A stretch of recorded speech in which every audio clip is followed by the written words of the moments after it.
안녕하세요. 저는 오랫동안 불교 철학 이야기를 전해온 사람입니다. 오늘은 여러분께 마음의 길을 찾아가는 한 사람의 이야기를 편하게 들려드리고 싶어요.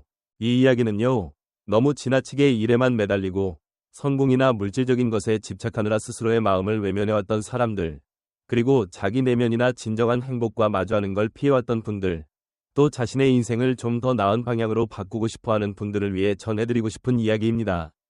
사토시는 도쿄의 한 구석에서 태어나 자랐습니다. 어릴 때부터 가족의 기대를 한몸에 받았는데 사토시는 머리가 좋으니까 분명 훌륭한 어른이 될 거야 라고 늘 어머니가 말하며 공부를 독려하곤 했죠. 아버지는 매우 엄격하셨습니다. 성적이 떨어지면 가차없는 질책이 이어졌고 사토시는 필사적으로 공부만 했습니다. 그러다 보니 어느 순간부터 공부 외에는 마음을 쏟을 여유가 전혀 없어졌어요. 시간이 흘러 사토시는 도쿄의 명문대학에 입학했고 모두의 기대대로 큰 정보기술 회사에 취직했습니다. 겉으로 보기엔 모든 게 순조로워 보였지만 사토시의 마음은 조금씩 지쳐가고 있었습니다. 회사에선 승진 경쟁이 치열했어요. 동료를 앞지르고 상사에게 인정받기 위해 사토시는 필사적으로 일했습니다. 막차를 놓쳐서 회사에서 쪽잠을 자는 날도 많아졌죠. 밤샘 근무나 휴일 출근은 당연해졌고 사적인 시간은 조금도 없었습니다. 몸과 마음이 한계에 가까워지던 어느 심야, 과로로 결국 쓰러지고 말았어요. 병원 침대에 누워서 사토시는 스스로에게 물었습니다. 도대체 무엇을 위해 이렇게 필사적으로 살아왔던 걸까? 답을 찾지 못한 채 고민하고 있는데 한 노승이 문병을 왔습니다. 그는 자신을 레눈이라고 소개했죠. 레눈 스님은 사토시에게 물었습니다. 왜 그렇게까지 필사적으로 일하나요? 정말 원하는 게 무엇입니까? 사토시는 말문이 막혔습니다. 성공해서 부모님을 기쁘게 해드리고 싶었고 주변 사람들에게 인정받고 싶었어요. 늘 그렇게 생각하며 살아왔습니다. 사토시의 대답에 레눈 스님은 부드럽게 미소 지었죠. 사토시 씨, 진정한 행복은 바깥에 있는 게 아닙니다. 욕망이나 집착에서 벗어나 지금 이 순간에 있는 현실을 있는 그대로 받아들이는 것, 그게 진정한 자유예요. 그 말은 사토시의 마음에 깊이 울렸습니다. 퇴원 후 사토시는 레눈 스님을 찾아가 제자가 되기를 간청했습니다. 그렇게 사토시의 새로운 삶이 시작됐어요.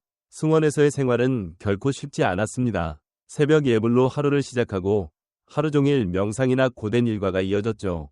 처음엔 몸도 마음도 힘들어 소리를 질렀지만 그래도 레눈 스님의 말을 가슴에 새기며 한 걸음씩 나아갔습니다. 어느 날 레눈 스님은 사토시에게 절마당 청소를 맡겼습니다. 처음에는 단순한 허드렛 일처럼 느껴졌죠. 왜 제가 이런 일을 해야 하나요? 하고 무심코 불만을 말하자 레눈 스님은 조용히 말씀하셨어요. 사토시야, 청소 또한 수행의 한 부분이란다. 아무리 작은 일이더라도 정성을 다해 임하는 게 중요해. 그러다 보면 언젠가 일하는 그 자체가 기쁨이 될 거야. 그 말을 듣고 사토시는 자신을 되돌아봤습니다.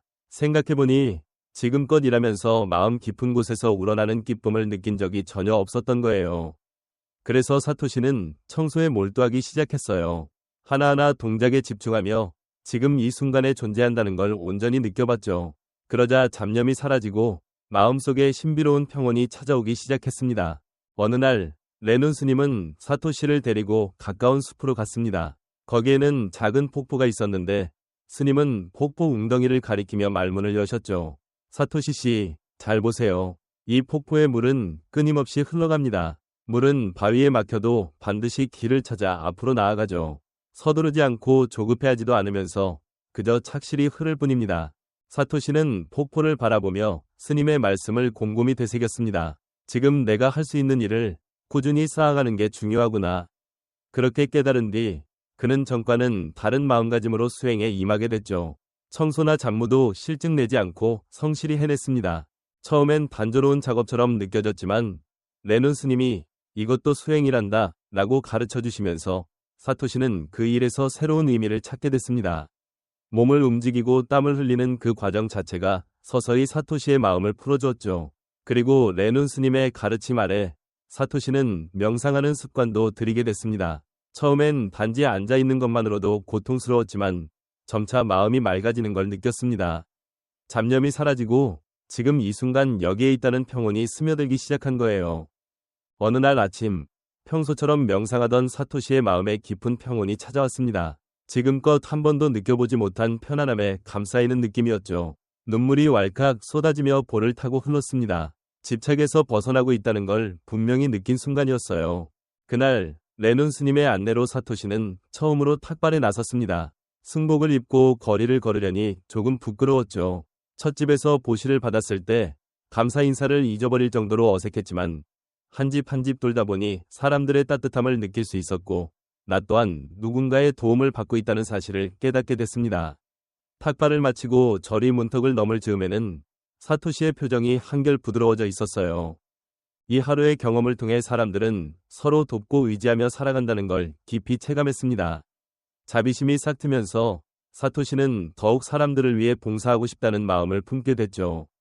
시간이 흘러 사토시는 놀랄 만큼 변해 있었습니다. 예전처럼 고뇌로 일그러진 표정은 사라졌고 맑은 눈빛에는 자애로운 기운이 배어 있었습니다. 절 입구에 서 있는 그의 모습은 어딘가 은은한 빛마저 뿜어내는 듯 보였어요. 어느 날 사토시는 레논 스님을 찾아갔습니다. 스님, 저는 깨달았습니다. 인생이란 연꽃과 같은 거라고요. 차분히 말문을 여는 사토시를 보며 레논 스님은 눈을 가늘게 뜨고 미소 지으셨습니다. 연꽃은 진흙탕에서 싹이 트고 줄기를 뻗어 물 위에 아름다운 꽃을 피우지요. 인생도 마찬가지로 고난 속에서 희망의 싹이 트고 노력을 거듭해 마침내 깨달음의 꽃을 피울 수 있다고 생각해요. 사토시의 말을 듣고 레논 스님은 흐뭇하게 고개를 끄덕였어요. 잘 깨달았구나. 이제 난 더 이상 가르칠 게 없다. 레논 스님과 작별한 뒤 사토시는 승원을 떠났습니다. 깨달음을 얻은 지금 많은 사람들의 고통을 덜어주고 싶다는 소망을 품었던 거예요. 도시의 한 모퉁이에 작은 절을 열고 날마다 사람들의 고민을 들어주고 법문을 전했습니다. 사토시의 말은 많은 이들의 마음에 깊이 스며들었어요. 욕망에 휘둘리는 바깥의 것들은 언젠가 반드시 잃고 말 겁니다. 정말 소중한 건 자기 내면을 들여다보고 배려의 마음을 기르는 일이에요.